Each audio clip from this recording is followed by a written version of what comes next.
Hello বন্ধুরা, আমি চলে এলাম একটা মিনি ব্লগ নিয়ে। আমি মেয়ের হাতের কাছে দেখো গণেশ বানিয়েছি। তো আমার দেখা দেখি মেয়েও কিন্তু একটা গণেশ বানিয়েছে। তোমরা দেখলেই পাশের গণেশটা যেটা ওটা আমার মেয়ে বানিয়েছিল।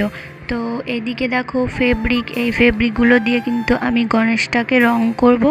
তো সেই রং করাটাই আমি তোমাদেরকে একটু শেয়ার করছি। আমার কাছে কিন্তু পিঙ্ক কালারের ফেব্রিক ছিল না, তো আমি কিন্তু সাদা আর লাল রঙের কালার মিক্স করে কিন্তু একটা সুন্দর পিঙ্ক কালার হয়েছে, ওটা দিয়ে আমি গণেশটাকে পুরো রং করেছি। আর এদিকে দেখো হলুদ কালারটা দিয়ে কিন্তু আমি গণেশের মুটুকটা রং করে নিচ্ছি। তো দেখো আমি গণেশের মুটুকটা কিন্তু সুন্দর করে রং করে নিচ্ছি। এবার গ্রিন কালার দিয়ে গণেশের ধুতিটাকে একটু রং করে নিচ্ছি।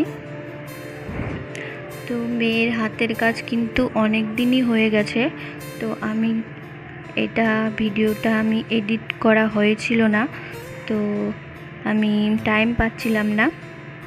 তো একটু ফাঁকা সময় করে আমি ভিডিওটা এডিট করে তোমাদেরকে আজকে শেয়ার করলাম।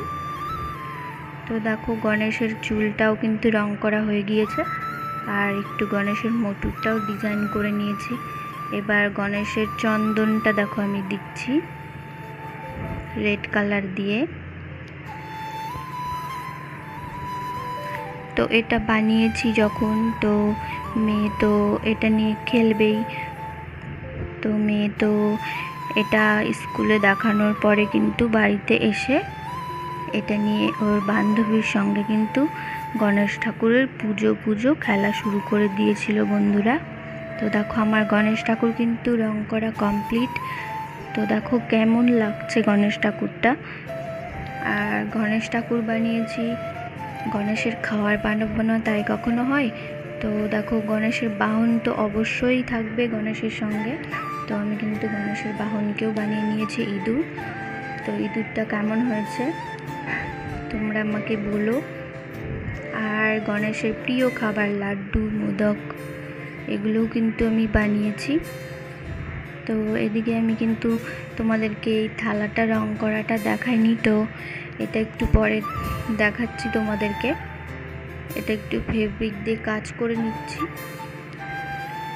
আর আমার হাতের অবস্থাটা দেখো, এটা কিন্তু কাগজের ফুল, এটাও আমি বানিয়েছি। আর এই ড্রয়িংটা কিন্তু মেয়ে বানিয়েছে। তো আমার এই পুরো ভিডিওটা তোমাদের কেমন লাগলো আমাকে একটু জানিও।